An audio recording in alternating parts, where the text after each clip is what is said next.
तर मित्रांनो, परीक्षेला अगदी 5 ते 6 दिवस बाकी आहेत आणि या व्हिडिओमध्ये आपण DMER क्लर्क या पदासाठी TCSने जून 2023 मध्ये जो पेपर घेतला होता त्या पेपरचे ॲनालिसिस बघणार आहोत।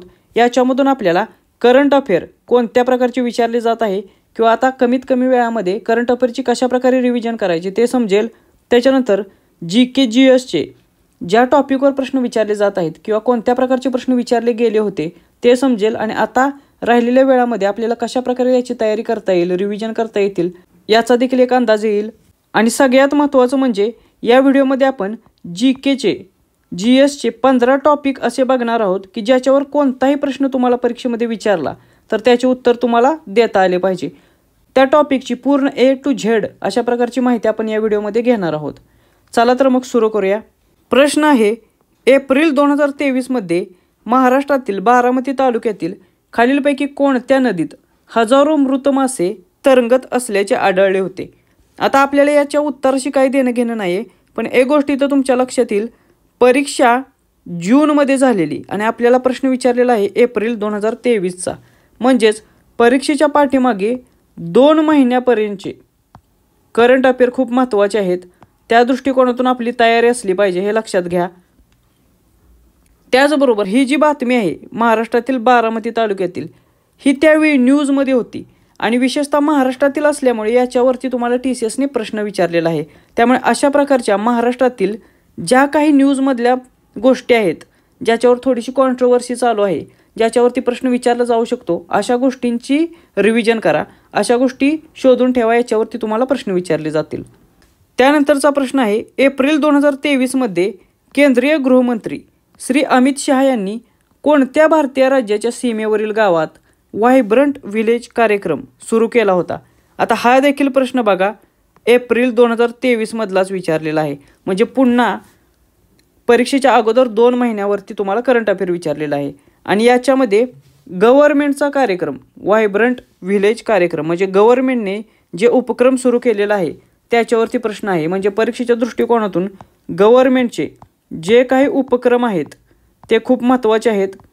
त्यामुळे परीक्षेच्या अगोदर म्हणजे पाठीमागच्या 2-3 महिन्यातील जून, जुलै, ऑगस्ट या महिन्यात जे काही गव्हर्नमेंटने, महाराष्ट्र गव्हर्नमेंट आणि सेंट्रल गव्हर्नमेंटने जे उपक्रम राबवलेले आहेत त्याच्यावरती तुम्हाला 100% प्रश्न विचारले जातील। त्यानंतरचा प्रश्न आहे, 2023 मध्ये खेलो इंडिया यूथ गेम्सच्या कोणत्या आवृत्तीचे आयोजन मध्य प्रदेशमध्ये करण्यात आले होते। तर परीक्षेच्या दृष्टिकोनातून खेलो इंडिया याच्यावरती TCS नेहमी प्रश्न विचारते, मग ती 2023ची परीक्षा असो, 24ची असो किंवा आता 25ची असो। त्यामुळे जे काही लेटेस्ट एडिशन झालेलं आहे खेलो इंडियाचे ते बघून घ्या, त्याचे आयोजन कोणत्या राज्यात आहे ते बघून घ्या, त्यानंतर कोणत्या टीमने किंवा संघाने प्रथम क्रमांक मिळवलेला आहे ते बघा, महाराष्ट्राला या खेळामध्ये किती पदके मिळालेले आहेत ते बघा, त्याच्यावरती देखील तुम्हाला प्रश्न विचारले जातील। आणि हे जे करंट अफेअर्स आहेत ते आपण वेगळ्या व्हिडिओच्या माध्यमातून कव्हर करणार आहोत। त्याच्याबरोबर पाठीमागे आपण जे करंट अफेअर्स घेतलेले आहेत वेगवेगळ्या परीक्षांसाठी 2025चे ते देखील तुम्ही बघून घ्या, त्याच्यातून देखील तुम्हाला परीक्षेमध्ये प्रश्न आलेले दिसतील। त्यानंतरचा प्रश्न, खेलो इंडिया यूथ गेम्स 2023च्या पदक तालिकेत कोणत्या राज्याने अव्वल स्थान पटकावलेले आहे। बघा, एकाच परीक्षेमध्ये एकाच शिफ्टला खेलो इंडियावरती 2 प्रश्न आहेत, त्यामुळे हे खूप महत्त्वाचे आहे। स्पोर्ट्सशी निगडीत खेलो इंडिया असेल किंवा क्रिकेट असेल तर क्रिकेटवरती देखील खूप सारे प्रश्न विचारले जात आहेत। विशेषतः वुमन क्रिकेटमध्ये जर काही अचिव्हमेंट असेल तर त्याच्यावरती देखील प्रश्न विचारला जात आहे। त्याचबरोबर भारतीय खेळाडूने जर इंटरनॅशनल लेवलला एखादी विशेष कामगिरी केलेली असेल तर त्याच्यावरती देखील तुम्हाला प्रश्न विचारले जातो, त्यामुळे त्या देखील 2-3 महिन्यातील घडामोडी बघून ठेवा। त्यानंतरचा प्रश्न आहे, मे 2023 मध्ये खालीलपैकी कोणत्या कंपनीने ग्रामीण भागासाठी जुगलबंदी हा बहुभाषिक AI चॅटबॉट सुरू केला होता।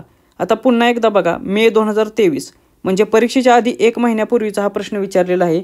त्याचबरोबर AI चॅटबॉट म्हणजे परीक्षेच्या दृष्टिकोनातून तुम्हाला AI असेल, हायड्रोजन असेल, त्याचबरोबर इथेनॉल असेल, तर अशा प्रकारचे जे टॉपिक आहेत ना त्याच्यावरती TCS वारंवार प्रश्न विचारत आहे। त्यामुळे त्याच्याशी संबंधित ज्या काही लेटेस्ट घडामोडी आहेत त्याच्यावरती लक्ष ठेवा, त्याच्यावरती तुम्हाला प्रश्न विचारले जातील। त्यानंतर मच्छीमार आणि इतर भागधारकांसमोर आव्हानांना तोंड देण्यासाठी सागर परिक्रमा यात्रेचा 5वा टप्पा हा महत्त्वाकांक्षी उपक्रम मे 2023मध्ये महाराष्ट्रातील खालीलपैकी कोणत्या किनारी प्रदेशातून जात नाही? आता पुन्हा एकदा हा जो प्रश्न आहे तो मे 2023मध्ये म्हणजे परीक्षेच्या 1 महिना अगोदरचा विचारलेला आहे. त्याचबरोबर हा जो प्रश्न आहे तो उपक्रम म्हणजे गव्हर्नमेंटच्या उपक्रमावरती विचारलेला आहे, तो पण विशेषतः महाराष्ट्राशी संबंधित. त्यामुळे लक्षात ठेवा, महाराष्ट्र गव्हर्नमेंटशी संबंधित जो काही उपक्रम किंवा इनिशिएटिव्ह नवीन असेल तर त्याच्यावरती प्रश्न विचारण्याची शक्यता खूप जास्त आहे. त्यानंतर खालीलपैकी कोणत्या तारखेला G20च्या environment and climate sustainability working ग्रुपची 3री बैठक मुंबईत आयोजित करण्यात आली होती? तर परीक्षेच्या दृष्टिकोनातून सर्वात महत्त्वाची गोष्ट म्हणजे वेगवेगळ्या परिषदा ज्या होतात त्याच्यावरती तुम्हाला प्रश्न विचारले जातात आणि विशेषतः त्या जर परिषदा भारताशी संबंधित असेल आणि त्यातल्या त्यात महाराष्ट्राची जर संबंधित असेल तर त्याच्यावरती तुम्हाला प्रश्न विचारले जातात. आणि इंटरनॅशनल परिषद जर त्याच्यामध्ये भारत सहभागी असेल तर त्याच्यावरती देखील तुम्हाला प्रश्न विचारले जातात. त्यामुळे अशा सर्व परिषदा बघून घ्या. आपण 2025 या वर्षात झालेल्या सर्व परिषदा एका व्हिडिओमध्ये कव्हर केल्या होत्या, तो व्हिडिओ देखील तुम्ही पाहू शकता. त्यानंतरचा प्रश्न, मे 2023मध्ये झालेल्या कर्नाटक विधानसभा निवडणुकीत भारतीय राष्ट्रीय काँग्रेसने एकूण किती जागा जिंकल्या होत्या? तर पुन्हा एकदा प्रश्न मे 2023वरती विचारलेला आहे आणि पेपर झालेले जून 2023ला. त्यामुळे तुमच्या लक्षात आले असेल की लेटेस्ट 2-3 महिन्यातील चालू घडामोडींवरतीच तुम्हाला प्रश्न विचारले जात आहेत TCS मार्फत. त्याचबरोबर अशा काही स्वरूपाच्या पॉलिटिकल जर गोष्टी असतील तर त्याच्यावरती देखील तुम्हाला प्रश्न विचारला जात आहे. मात्र या परीक्षेच्या दृष्टिकोनातून आत्ता तुमच्या होणाऱ्या व्हाईस प्रेसिडेंट म्हणजे उपराष्ट्रपती पदाची जी निवडणूक झाली तर त्याच्यावरती देखील तुम्हाला प्रश्न येऊ शकतो. त्यामुळे त्या निवडणुकीत कोण निवडून आले, त्याचबरोबर त्यांना किती मतं मिळाली, विरोधात किती मतं मिळाली ते देखील बघून ठेवा.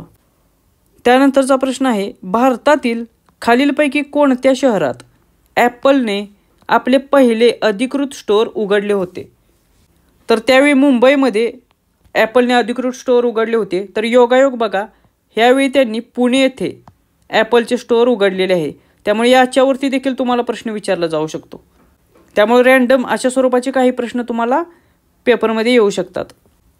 त्यानंतरचा प्रश्न आहे, मुंबई नागपूर द्रुतगती मार्गाच्या नागपूर ते शिर्डीपर्यंतच्या पहिल्या टप्प्याचे उद्घाटन कधी करण्यात आले होते? तर हा मात्र प्रश्न जो आहे तो थोडासा जुना त्यांनी विचारलेला आणि परीक्षेमध्ये अशा स्वरूपाचा एखादा प्रश्न येणं अपेक्षितच आहे, कारण ही स्पर्धा परीक्षा आहे. त्यामुळे अशा प्रकारच्या प्रश्नांचं जास्त टेन्शन नाही घ्यायचं. परीक्षेच्या दृष्टिकोनातून सर्वात जास्त कोणते महत्त्वाचे असतील तर ते आहेत गेल्या 2 ते 3 महिन्यातील करंट अफेअर्स.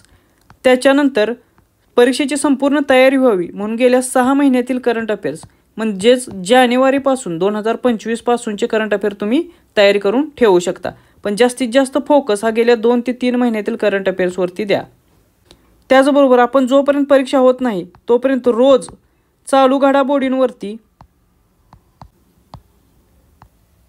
महत्त्वाचे जे प्रश्न आहेत त्यांची सिरीज आपण चालू करणार आहे. त्यामुळे त्यातून देखील तुमचे बऱ्यापैकी करंट अफेअर्स कव्हर होतील. तर DMER क्लार्कसाठी जे 25 प्रश्न विचारले होते त्या 25 प्रश्नांपैकी जवळजवळ 10 प्रश्न हे करंट अफेअरवरती विचारलेले आहेत, चालू घडामोडींवरती. त्यामुळे यांचं वेटेज लक्षात घ्या. तुम्हाला देखील किंवा TCSची कोणती देखील परीक्षा असली तर त्याच्यामधील 15पैकी 3-4 प्रश्न करंट अफेअरवर असतात. त्याचबरोबर 25 पैकी असेल तर ते 10पर्यंत देखील करंट अफेअर तुम्हाला विचारतात. त्यामुळे परीक्षेच्या दृष्टिकोनातून करंट अफेअर्स हे खूप महत्त्वाचे आहेत. त्यामुळे त्याची चांगल्या प्रकारे आता राहिलेल्या दिवसात रिव्हिजन करा. करंट अफेअरवरचे आपले प्रश्न झालेले आहेत. तर आता आपण विषयावर कशा प्रकारचे प्रश्न विचारले जात आहेत तर ते बघूया. महाराष्ट्राच्या एकूण भौगोलिक क्षेत्रापैकी किती भूभाग हा गोदावरी नदीच्या खोऱ्याने व्यापलेला आहे? तर परीक्षेच्या दृष्टिकोनातून जॉग्राफी हा विषय तुम्हाला सिलेबसमध्ये दिलेला आहे. त्यामुळे त्याच्यावरती अशा प्रकारचे प्रश्न विचारणं अपेक्षित आहे तुम्हाला. तर परीक्षेच्या दृष्टिकोनातून सगळ्यात जास्त महत्त्वाचं काय आहे तर ते आहे नदी. त्याच्यानंतर महाराष्ट्रातील जो प्राकृतिक भूगोल आहे त्या प्राकृतिक भूगोल म्हणजे कोकण असेल, सह्याद्री पर्वत असेल, त्याचबरोबर महाराष्ट्र पठार असेल, याच्यावरती तुम्हाला जास्तीत जास्त प्रश्न विचारले जातील. तर या 2 गोष्टी चांगल्या करा. त्याचबरोबर पाऊस आणि पावसाची ठिकाणे याच्यावरती देखील तुम्हाला प्रश्न विचारले जातात. तर महाराष्ट्रातील एकूण भौगोलिक क्षेत्रापैकी 49.7% एवढे क्षेत्र गोदावरी नदीच्या खोऱ्याने व्यापलेले आहे. मग परीक्षेत तुम्हाला वेगवेगळ्या नद्यांनी किती क्षेत्र व्यापलेले आहे असा देखील प्रश्न येऊ शकतो, तर ते एकदा आपण बघूया. गोदावरी नदी खोऱ्याने जवळपास 49.5% म्हणजे 50%च्या आसपास क्षेत्र व्यापलेले आहे. त्याच्यानंतर क्रमांक लागतो भीमा आणि कृष्णा खोऱ्याचा. या खोऱ्याने 22.6% एवढे क्षेत्र व्यापलेले आहे. त्याच्यानंतर तापी आणि पूर्णा नदी खोऱ्याने जवळपास 16.7% एवढे क्षेत्र व्यापलेले आहे. त्यानंतर ज्या आपल्या कोकणातील नद्या आहेत पश्चिम वाहिनी, त्यांनी जवळपास 10.7% एवढे क्षेत्र व्यापलेले आहे. तर नर्मदा नदीचे खोरे हे अत्यल्प आहे, त्याने जवळपास 0.5% एवढे क्षेत्र आपले व्यापलेले आहे. तर हे सर्व लक्षात ठेवा. परीक्षेत तुम्हाला गोदावरी नदी, भीमा कृष्णा आणि तापी पूर्णा याच्यावरती प्रश्न विचारण्याची शक्यता तुलनेने खूप जास्त आहे. त्यानंतरचा प्रश्न, खालीलपैकी कोणते तंत्रज्ञान एखाद्या जीवाच्या DNA मधील परिवर्तनास जबाबदार असते? तर DNA परिवर्तनास जबाबदार असणारे जे तंत्र आहे त्याला जिनोम एडिटिंग म्हटलं जातं, म्हणजेच जीनसंच संपादन. त्यामुळे या प्रश्नाचे उत्तर आहे पर्याय क्रमांक 4.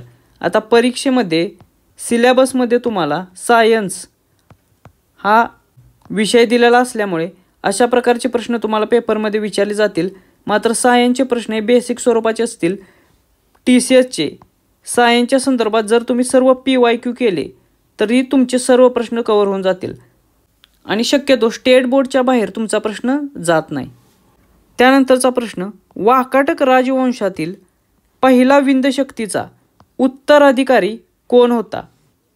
तर आपल्याला सिलेबसमध्ये हिस्ट्री आहे आणि त्यातल्या त्यात महाराष्ट्राच्या हिस्ट्रीवर, प्राचीन इतिहासावर भरपूर प्रश्न विचारले जातात TCS मार्फत. तर वाकाटक राजघराणे हे परीक्षेच्या दृष्टिकोनातून खूप महत्त्वाचे आहे आणि पहिल्या विंध्य शक्तीनंतर जो वाकाटक राजघराण्याचा संस्थापक होता त्याच्यानंतर त्याचा उत्तराधिकारी होता पहिला प्रवरसेन हा. त्यामुळे हे याचे उत्तर आहे. हा प्रश्न देखील खूप महत्त्वाचा आहे, हा पुन्हा विचारला जाऊ शकतो. आता परीक्षेच्या दृष्टिकोनातून वाकाटक राजघराणे आपण संपूर्ण बघूया, जेणेकरून याच्यावर कोणता जरी प्रश्न तुम्हाला विचार तरी तुमचे उत्तर चुकणार नाही. तर परीक्षेत तुम्हाला असं विचारलं जाईल की वाकाटक या राजघराण्याचा उदय केव्हा झाला? तर जेव्हा सातवाहनांची सत्ता क्षीण झाली किंवा कमकुवत झाली त्याच्यानंतर वाकाटक राजघराण्याचा उदय झाला, हे लक्षात ठेवा. त्याचबरोबर याचा संस्थापक कोण होता? तर आपल्याला माहीत आहे विंध्य शक्ती हा वाकाटक राजघराण्याचा संस्थापक होता. दुसरा प्रश्न तुम्हाला विचारला जाईल की वाकाटक राजघराण्याने कधीपर्यंत सत्ता चालवली किंवा उपभोगली किंवा त्यांचा काळ कधीचा होता? तर इसवी सन 270 ते 330 पर्यंत त्यांनी राज्य केलेलं आहे. हा प्रश्न पाठीमागे TCSने विचारून झालेला आहे, त्यामुळे हा लक्षात ठेवा. त्याच्यानंतर तर प्रवरसेन प्रथम होता, त्याच्या मृत्यूनंतर 2 शाखात त्यांची विभागणी झाली. तुम्हाला परीक्षेत विचारले जाईल की वाकाटक राजघराण्याची विभागणी कोणत्या 2 शाखांमध्ये झालेली आहे? तर पहिली शाखा ज्येष्ठ शाखा आहे नंदीवर्धन आणि दुसरी आहे वत्सगुल्म शाखा. तर या दोन्ही शाखा लक्षात ठेवा. परत असाही प्रश्न विचारू शकतात की नंदीवर्धन हे कुठे आहे? तर ते आहे नागपूर जवळ आणि वत्सगुल्म शाखा कुठे आहे? तर ती आहे वाशिम जवळ. तर या दोन्ही गोष्टी लक्षात ठेवा. त्याच्यानंतर तुम्हाला विचारण्यासारखं काय आहे? तर हरिविजय हा ग्रंथ कोणी लिहिला असा प्रश्न परीक्षेत येऊ शकतो. तर हा हरिविजय ग्रंथ वाकाटक राजा सर्वसेनने लिहिलेला आहे, त्यामुळे हे लक्षात ठेवा.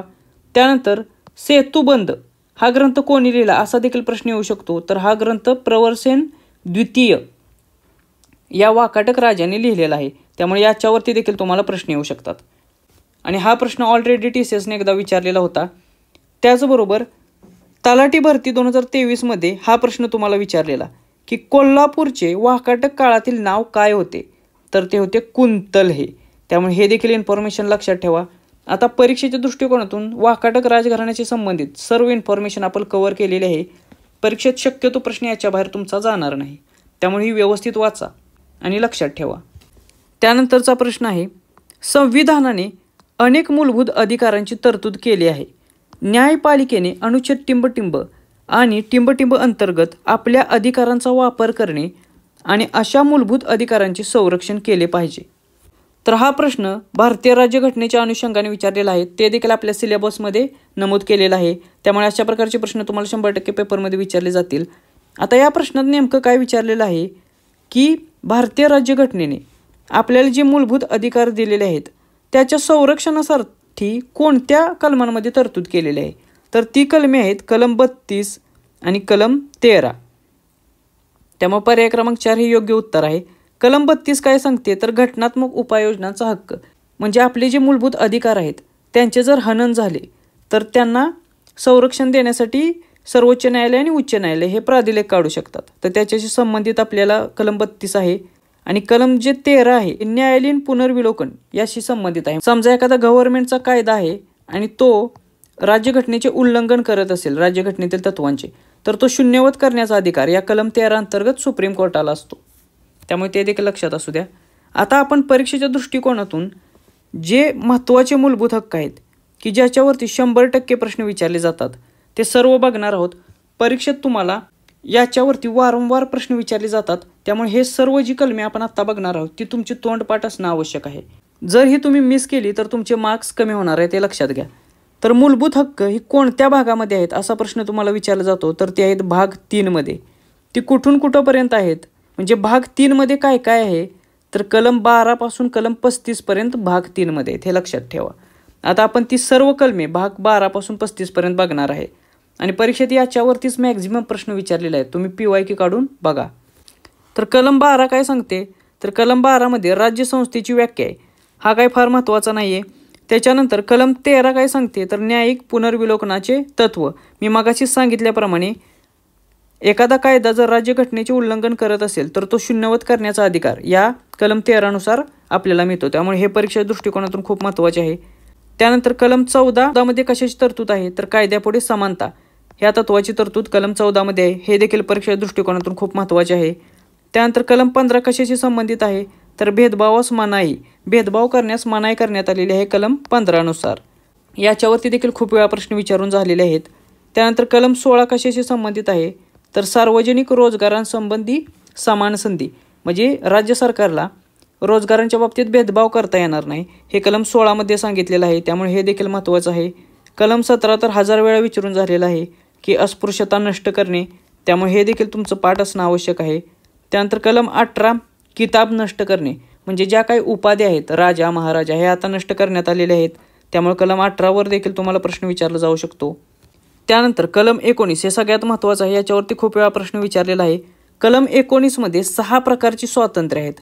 आता ती कोणती असा देखील प्रश्न येतो की खालीलपैकी कोणते, हे कलम 19 मध्ये नाही. तर कलम 19 मध्ये असलेली 6 प्रकारची स्वातंत्र्य आपण बघूया. भाषण स्वातंत्र्य, एकत्र जमण्याचे स्वातंत्र्य, संघटना स्थापन करण्याचे स्वातंत्र्य, देशात कुठेही संचार करण्याचे स्वातंत्र्य, भारतभरात एक कुठेही राहण्याचे स्वातंत्र्य आणि कोणताही व्यवसाय करण्याचे स्वातंत्र्य. तर ही 6 स्वातंत्र्य लक्षात ठेवा. याच्यावरती 100% प्रश्न विचारले जातात. त्यानंतर कलम 20 कशाशी संबंधित आहे, तर अपराध दोष सिद्धीबाबत संरक्षण, हे देखील लक्षात ठेवा. त्यानंतर कलम 21 आहे जीवित आणि व्यक्तिगत स्वातंत्र्य यांचे संरक्षण, हे सगळ्यात महत्त्वाचे कलम आहे. याच्यावरती देखील खूप वेळा प्रश्न विचारलेला आहे. कलम 21 हे जीवित आणि व्यक्तिगत स्वातंत्र्य यांचे संरक्षण करण्यासाठी याची तरतूद केलेली आहे. त्यानंतर कलम 22 मध्ये काय आहे, तर विवक्षित प्रकरणी अटक आणि स्थानबद्धता यांपासून संरक्षण. कलम 23 मध्ये कशाची तरतूद आहे, तर माणसांचा अपव्यापार आणि वेठबिगार यांना मनाई. हा देखील प्रश्न परीक्षेमध्ये विचारलेला आहे की कलम 23 मध्ये काय आहे, तर माणसांचा अपव्यापार आणि वेठबिगारी यांना मनाई केलेली आहे कलम 23 नुसार. त्यानंतर कलम 24 हा आत्ताच झालेल्या परीक्षेमध्ये विचारलेला प्रश्न होता कल्याण डोंबिवली महानगरपालिकेमध्ये की कलम 24 कशाशी संबंधित आहे, तर कारखाने आणि इत्यादींमध्ये बालकांना कामाला ठेवण्यास मनाई. त्यामुळे हा देखील महत्त्वाचा आहे. कलम 25 कशाशी संबंधित आहे, तर धर्म आचरणाचे स्वातंत्र्य. आता कलम 25 ते 28 जे आहेत ना त्याच्यामध्ये बऱ्याच जणांचं कन्फ्युजन होतं, त्यामुळे ते पुन्हा पुन्हा वाचा आणि पाठ करा, कारण त्याच्यावरती बरेच वेळा प्रश्न विचारले जातात. तर कलम 25 नुसार कोणताही धर्म आचरण्याचे स्वातंत्र्य आहे भारतीय नागरिकांना. त्याच्यानंतर कलम 26 मध्ये काय आहे, तर धर्मनिरपेक्ष व्यवहारांची व्यवस्था पाहण्याचे स्वातंत्र्य. कलम 27 कशाची तरतूद करतं, तर विशिष्ट धर्माच्या संवर्धनाकरता कर देण्याचे स्वातंत्र्य. लक्षात घ्या, कलम 26 मध्ये धार्मिक व्यवहारांची व्यवस्था पाहण्याचे स्वातंत्र्य आहे, तर कलम 27 हे कराशी संबंधित आहे, हे लक्षात घ्या. कलम 28 मध्ये काय आहे, तर शैक्षणिक संस्थात धार्मिक शिक्षण देण्याविषयीचे स्वातंत्र्य. मग कलम 28 हे धार्मिक शिक्षणाविषयी बोलतं, हे लक्षात ठेवा. त्यानंतर कलम 29 कशाशी संबंधित आहे, तर अल्पसंख्याक वर्गाच्या हितसंबंधांचे संरक्षण. हा देखील प्रश्न बऱ्याच वेळा तुम्हाला विचारला जातो.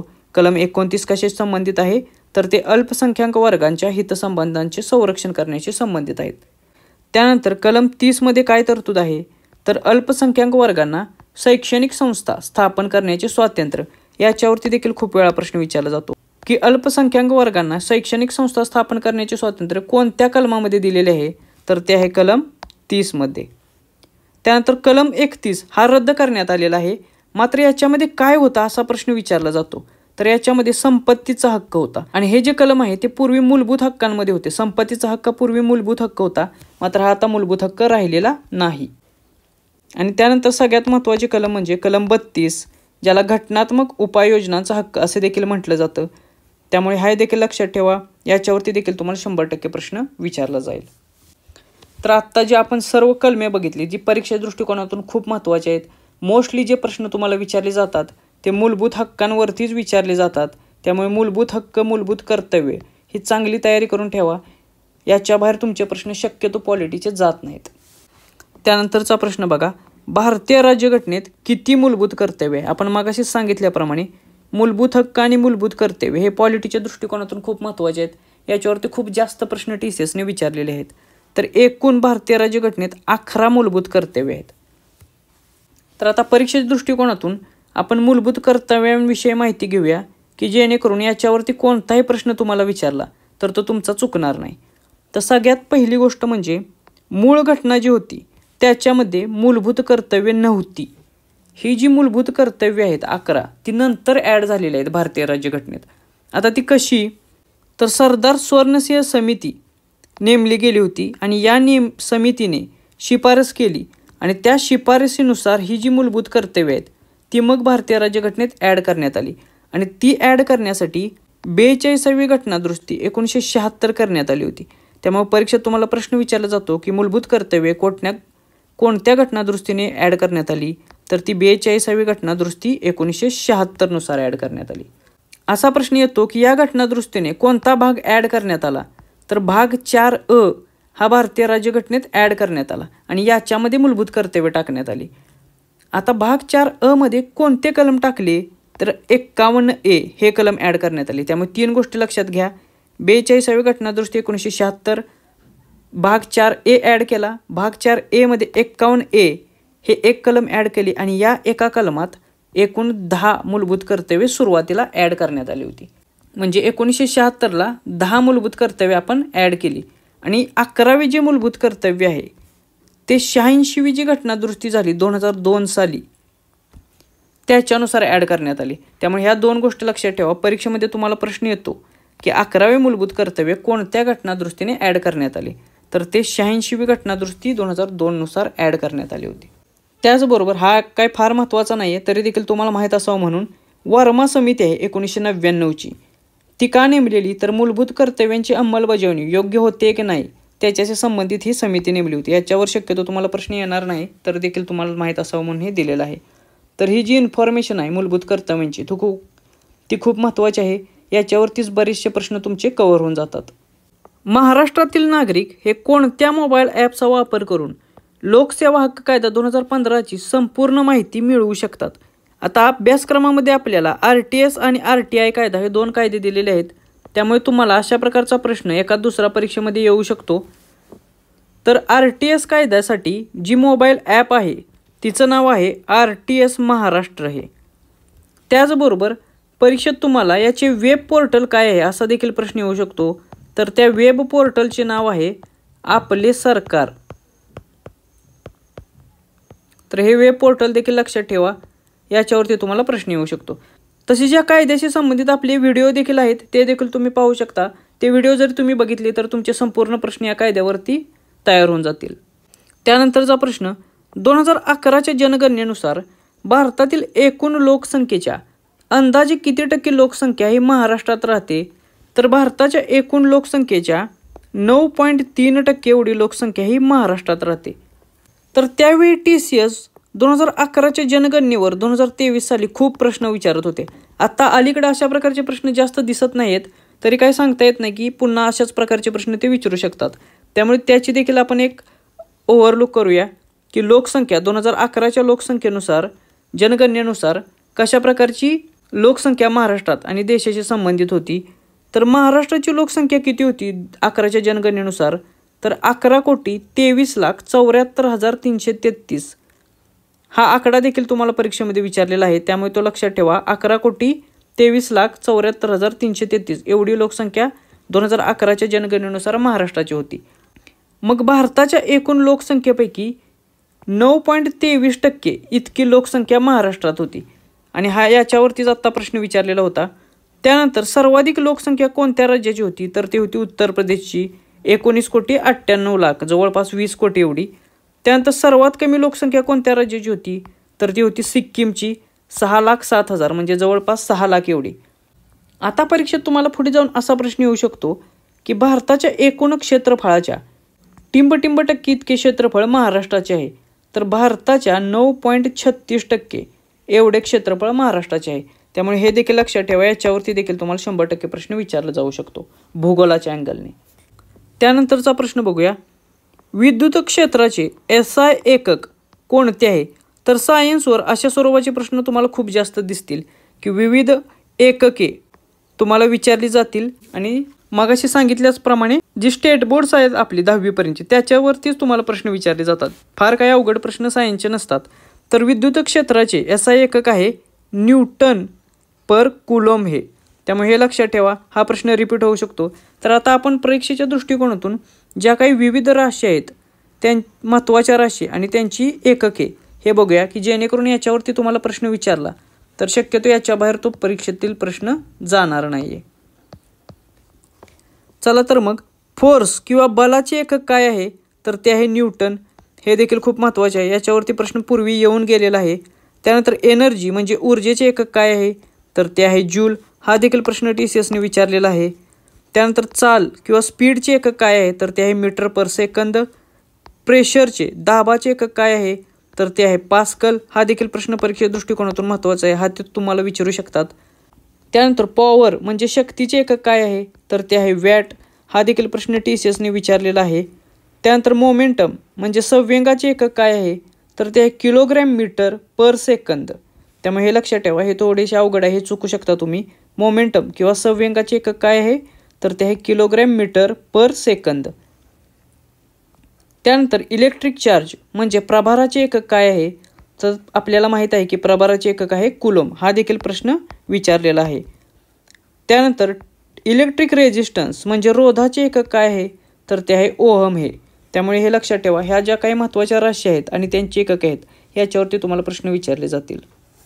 त्यानंतरचा प्रश्न खालीलपैकी कोणत्या अन्नामध्ये उपस्थित असलेल्या बृहत पोषकाचे म्हणजेच मॅक्रोन्यूट्रिएंट्सचे उदाहरण नाही, तर इथे दिलेल्यांपैकी प्रथिने, मेद आणि कर्बोदके ही जी 3 आहेत ना, ही मॅक्रोन्यूट्रिएंट्स आहेत. मग राहिला कोणता, तर जीवनसत्व. हा मॅक्रो नसून मायक्रोन्यूट्रिएंट आहे. त्यामुळे या प्रश्नाचे उत्तर आहे पर्याय क्रमांक 1 हे. तर अशा प्रकारचा प्रश्न देखील त्यावेळी ते विचारत होतात. हा देखील प्रश्न रिपीट होऊ शकतो. तर मॅक्रोन्यूट्रिएंट्स लक्षात ठेवा. प्रथिने, मेद आणि कर्बोदके ही जी 3 आहेत ती मॅक्रोन्यूट्रिएंट्स आहेत. तर जीवनसत्वे आणि क्षार जी आहेत ती मायक्रोन्यूट्रिएंट्स आहेत. त्यानंतर खालीलपैकी कोणते पेशीतील अंतकोशिकीय पचनाचे प्रमुख स्थान आहे, तर TCS पेशींवरती खूप जास्त प्रमाणात प्रश्न विचारताना आढळते. त्यामुळे त्याच्याशी संबंधित सर्व माहिती तुम्हाला असणं आवश्यक आहे. पेशी आणि त्याचे घटक तर ते आपण आता पुढच्या स्लाइडमध्ये बघणारच आहे. तर पेशीमधील अंतकोशिकीय पचनाचे प्रमुख स्थान कोणते असते, तर ते असते लायझोझोम हे. त्यामुळे पर्याय क्रमांक 2 हे याचे उत्तर आहे.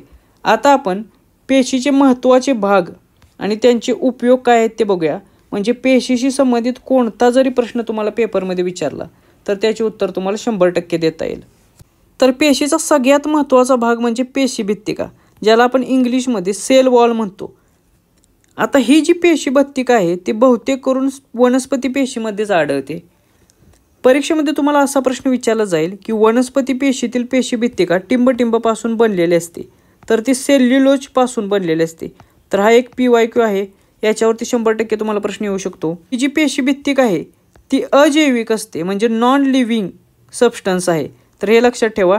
आणि या पेशी भित्तिकाचे कार्य देखील तुम्हाला परीक्षेमध्ये विचारले जाते. तर याचे कार्य काय आहे, तर पेशीला आकार देणे आणि पेशींच्या विविध भागांचे संरक्षण करणे. त्याच्यानंतर दुसरा महत्त्वाचा घटक कोणता आहे तर तो आहे पेशी पटल. त्यालाच प्रद्रव्य पटल असे देखील म्हणतात आणि इंग्लिशमध्ये आपण त्याला सेल मेम्ब्रेन म्हणतो. तर या सेल मेम्ब्रेनचे काम काय असते तर याचे महत्त्वाचे कार्य म्हणजे जे काही उपयुक्त पदार्थ आहेत म्हणजे क्षार असेल, पाणी असेल, ऑक्सिजन असेल ते पेशीच्या आत येऊ देणे आणि जे टॉक्झिक पदार्थ टाकाऊ पदार्थ आहेत म्हणजे कार्बन डायऑक्साईड, युरिया, इतर टाकाऊ घटक त्यांना पेशीच्या बाहेर टाकणे हे खूप महत्त्वाचे कार्य आहे. याच्यावरती प्रश्न येतो. त्याचबरोबर असा एक MCQ आहे की मेदमय समुद्रात तरंगणारे प्रथिनांचे हिमनग म्हणून कोणाला ओळखले जाते तर त्याचे उत्तर असेल पेशी पटल हे किंवा प्रद्रव्य पटल. तर हे लक्षात ठेवा, याच्यावरती देखील तुम्हाला प्रश्न येऊ शकतो. त्यानंतर महत्त्वाचा घटक आहे तो आहे पेशीद्रव्य. त्याला सायटोप्लाझम असे देखील म्हटले जाते. तर हा काय असतो तर हा चिकट जेलीसारखा पदार्थ आहे पेशीमधला. याच्यामध्ये मुख्यतः रासायनिक अभिक्रिया होतात पेशीमधल्या ज्या काय आहेत ते आणि याचे महत्त्वाचे कार्य काय आहे तर अमिनो ॲसिड असतील, ग्लुकोज असेल, जीवनसत्व असेल तर इत्यादी पदार्थ याच्यामध्ये साठवले जातात. तर याच्यावरती जास्त काही प्रश्न विचारण्यासारखे नाही आहे. त्याच्यानंतर आपण पेशी अंगके बघूया. आता पेशी अंगकांमध्ये सर्वात महत्त्वाचा घटक कोणता असेल तर तो आहे केंद्रक, ज्याला आपण न्यूक्लियस म्हणतो. तर न्यूक्लियसचे काम काय असा खूप वेळा प्रश्न विचारून झालेला आहे TCSने. तर याचे काम असते पेशी विभाजन करणे, पेशीच्या सर्व चॅनवरती नियंत्रण ठेवणे आणि आनुवांशिक माहितींचे किंवा गुणांचे संक्रमण करणे एका केंद्रकापासून दुसऱ्या केंद्रकापर्यंत. तर हे तिन्ही गोष्टी लक्षात ठेवा, पेशी विभाजन, पेशीच्या चॅपवर नियंत्रण आणि आनुवांशिक गुणांचे संक्रमण करणे. त्याच्यानंतर आंतरद्रव्य जालिका हे एक महत्त्वाचे पेशी अंगक आहे ज्याला आपण इंग्लिशमध्ये इंडोप्लाझ्मिक रेटिक्युलम म्हणून ओळखतो. याचे कार्य काय आहे तर पेशीला आधार देणे आणि मेद आणि प्रथिनांचे संश्लेषण करणे त्याचबरोबर वहन करणे. त्याच्यानंतर महत्त्वाचे पेशी अंगक आहे गोल्गी काय. याच्यावरती खूप वेळा प्रश्न विचारून झालेला आहे ज्याला आपण इंग्लिशमध्ये गोल्गी ॲपॅरेटस म्हणून ओळखतो. तर याचा PYQ कसा आहे तर पेशींचा रासायनिक कारखाना म्हणून कोणाला ओळखले जाते असा प्रश्न तुम्हाला विचारलेला होता. तर याचे उत्तर होते गोल्गी काय हे लक्षात घ्या. आता हे असे का ओळखले जाते तर याच्यामध्ये विविध विक्रिया असतात त्यामुळे याला पेशींचा रासायनिक कारखाना म्हणून ओळखले जाते आणि याचे काम काय असते तर मेद आणि प्रथिनांचा विकास करणे. त्याच्यानंतर परीक्षे दृष्टिकोनातून आणखीन एक महत्त्वाचे पेशी अंगक म्हणजे लयकारिका, ज्याच्यावर आत्ता प्रश्न विचारलेला होता, ज्याला आपण लायझोझोम्स म्हणतो. तर या लायझोझोम्सवरती खूप जास्त प्रश्न विचारू शकतात कारण याची इंटरेस्टिंग माहिती आहे ती म्हणजे यांना पाचक विक्रिया याच्यामध्ये असतात. त्याचबरोबर जे पेशींनी तयार केलेले कार्बनी पदार्थ आहेत, टाकाऊ पदार्थ, त्यांचे विघटन घडवून आणण्याची क्षमता याच्यात असते. म्हणून पेशीतील टाकाऊ पदार्थांची विल्हेवाट लावणारी संस्था असे देखील म्हणतात. तुम्हाला परीक्षेत प्रश्न विचारला जाईल की पेशीतील टाकाऊ पदार्थांची विल्हेवाट लावणारी संस्था कोणाला म्हटलं जातं तर त्याचे उत्तर असेल लयकारिका किंवा लायझोझोम्स. तसेच सुसाईड बॅग किंवा आत्मघाती पिशव्या म्हणून कोणाला ओळखले जाते असा देखील प्रश्न येतो तर त्याचे देखील उत्तर असेल लयकारिका आहे. त्याचबरोबर उद्ध्वस्त करणारे पृथक म्हणून कोणाला ओळखले जाते असा देखील परीक्षेत प्रश्न विचारला जातो तर त्याचे देखील उत्तर लयकारिका हेच असेल. त्यामुळे इथे 3-4 MCQ आहेत, त्यामुळे इन्फॉर्मेशन चांगले लक्षात ठेवा, याचा तुम्हाला फायदा होईल. त्यानंतर आणखीन एक महत्त्वाचा भाग आहे तो म्हणजे तंतुकणिका मायटोकॉन्ड्रिया. तर पेपरमध्ये आपल्याला प्रश्न कसा येतो की ऑक्सिश्वसनाचे कार्यात्मक आणि रचनात्मक घटक कोण आहे तर ऑक्सिश्वसनाचे कार्यात्मक आणि रचनात्मक घटक आहे तंतुकणिका आहे, त्यामुळे हे लक्षात ठेवा. त्यानंतर लवके किंवा प्लॅस्टिड्स ही जी असतात ती केवळ वनस्पती पेशीतच असतात आणि यांच्यामुळे ह्या लवकांमुळे वेगवेगळे रंग प्राप्त होतात. उदाहरणार्थ हरित लवके हिरवा रंगाशी संबंधित असतात, तसेच कॅरोटीन जे आहे ते भगव्या रंगाशी संबंधित असते असे. तर या कॅरोटीनवरती तुम्हाला प्रश्न विचारलेला आहे कोणत्या रंगाशी संबंधित होता तर हे भगवा हे त्याचे उत्तर असेल. त्यानंतर अवर्ण लवके म्हणजे रंगहीन देखील काही लवके असतात, प्लॅस्टिड्स असतात, त्यांचा उपयोग काय होतो तर कर्बोदके, प्रथिने, मेद यांची साठवणूक करण्यासाठी त्यांचा वापर केला जातो. त्याच्यानंतर शेवटचा जो भाग आहे तो आहे रिक्तिका किंवा व्हॅक्युअल्स असं त्यांना म्हटलं जातं. तर यांचा उपयोग काय तर जे स्थायू आणि द्रव पदार्थ आहे त्यांची साठवणूक करण्यासाठी रिक्तिकांचा उपयोग होतो आणि पेशीचा जो पारासरणीय दाब आहे तो नियंत्रित ठेवण्यासाठी देखील रिक्तिकांचा वापर केला जातो. त्यामुळे हे देखील लक्षात ठेवा, याच्यावरती तुम्हाला प्रश्न येऊ शकतो. तर ही जी सर्व इन्फॉर्मेशन होती पेशींशी संबंधित ती परीक्षेच्या दृष्टिकोनातून खूप महत्त्वाची आहे. जर पेशी आणि त्यांच्या भागावरती कोणताही प्रश्न आला तर या 2-3 स्लाईडच्या बाहेर तो प्रश्न जात नाही. त्यामुळे याची चांगली रिव्हिजन करा. 1909 मध्ये नाशिकचा जिल्हा दंडाधिकारी ऑर्थर जॅक्सन याला नाशिकच्या नाट्यगृहात कोणी ठार केले? तर हा प्रश्न इतिहासाशी संबंधित आहे आणि सशस्त्र क्रांतिकारी चळवळ याच्याशी संबंधित आहे. आणि क्रांतिकारी चळवळीवरती TCS खूप वेळा प्रश्न विचारते. त्यामुळे याची देखील पूर्ण माहिती आपण या व्हिडिओमध्ये बघणार आहोत. त्यामुळे जर याच्यावरती प्रश्न विचारला तर तो तुमचा चुकणार नाही. तर नाशिकचा जिल्हा दंडाधिकारी ऑर्थर जॅक्सन याला ठार केलं होतं अनंत लक्ष्मण कान्हेरे यांनी 1909 साली. त्यामुळे या प्रश्नाचे उत्तर आहे पर्याय क्रमांक 3 हे. आता आपण सशस्त्र ज्या चळवळी आहेत क्रांतिकारी चळवळी त्याच्याशी संबंधित परीक्षेच्या दृष्टिकोनातून ज्याच्यावरती TCS प्रश्न विचारू शकते असे सर्व प्रश्न बघणार आहोत. तर चाफेकर बंधूंनी कोणाची हत्या केलेली? तर पुणेचा प्लेग कमिशनर रँडची हत्या केलेली. याच्यावरती खूप वेळा TCSने प्रश्न विचारलेला आहे.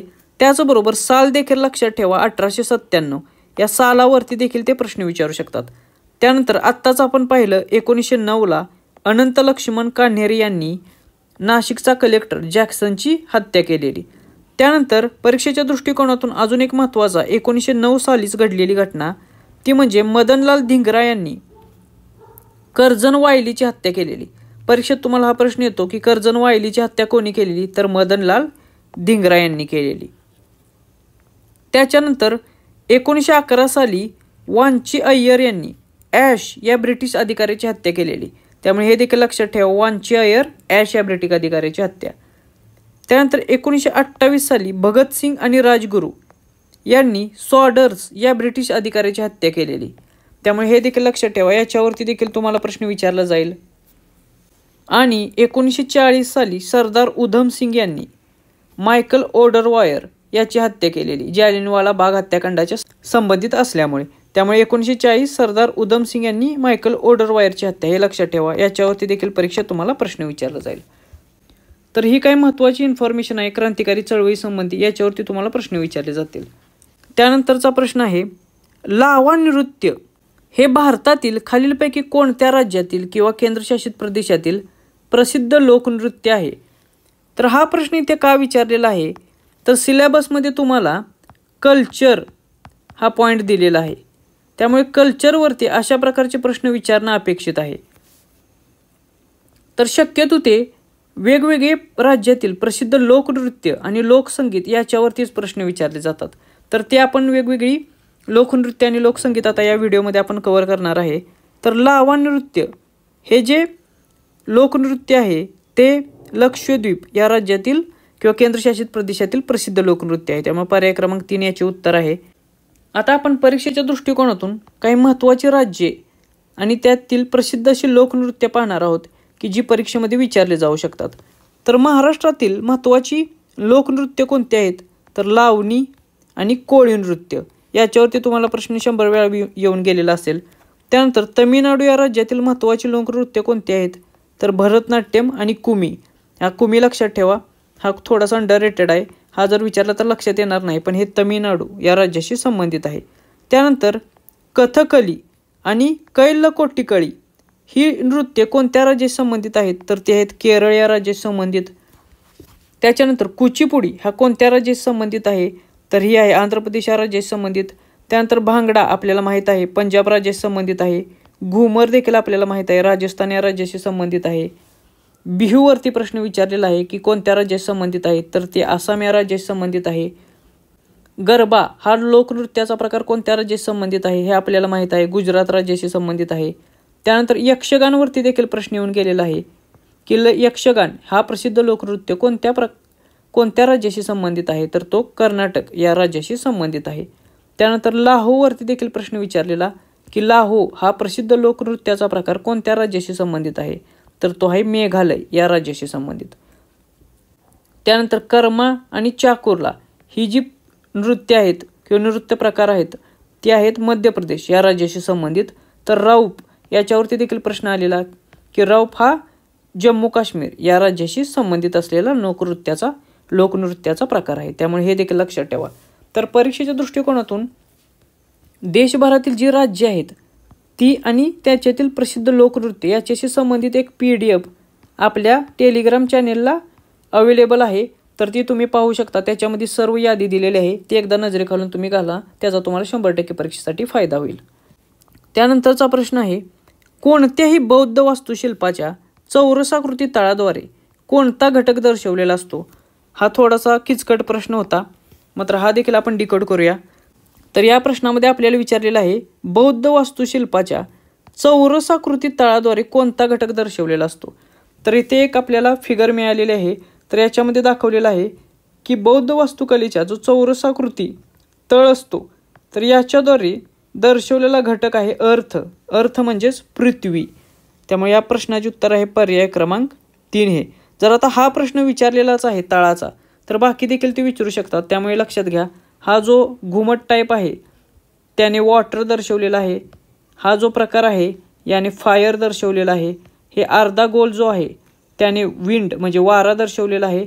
आणि वर थेंबासारखा जो घुमट आहे वरचा त्याने व्हॉइड दर्शवलेला आहे. तर ही 4 लक्षात ठेवा, विंड, फायर, वॉटर आणि अर्थ याच्यावरती तुम्हाला प्रश्न विचारला जाऊ शकतो. शक्यता खूप कमी आहे, तरी पण एकदा नजरेखालून हे घालू शकता तुम्ही. त्यानंतरचा प्रश्न आहे, प्रोटिस्टामध्ये खालीलपैकी कोणत्या प्रकारच्या पेशी असतात? तर हा देखील स्टेट बोर्डचाच प्रश्न आहे. तर प्रोटिस्टामध्ये ज्या पेशी असतात त्या दृश्य केंद्रिकी पेशी असतात. आता परीक्षेच्या दृष्टिकोनातून सर्व प्रकारच्या पेशी आणि त्याची माहिती आपण बघूया. सृष्टी मोनेरा 5 सृष्टी असतात. मोनेरा सृष्टी, प्रोटिस्टा सृष्टी, कवक सृष्टी, वनस्पती सृष्टी आणि प्राणीसृष्टी. आणि याच्याशी संबंधित जी माहिती आहे, मग पेशी भित्तिका आदिकेंद्रिके आहेत का दृश्य केंद्रिके आहेत, एकपेशी आहेत का बहुपेशी आहेत आणि स्वयंपोषी आहेत का परपोषी आहेत, ते आपण आता बघूया. म्हणजे याच्या बाहेर तुमचा प्रश्न जाणार नाही.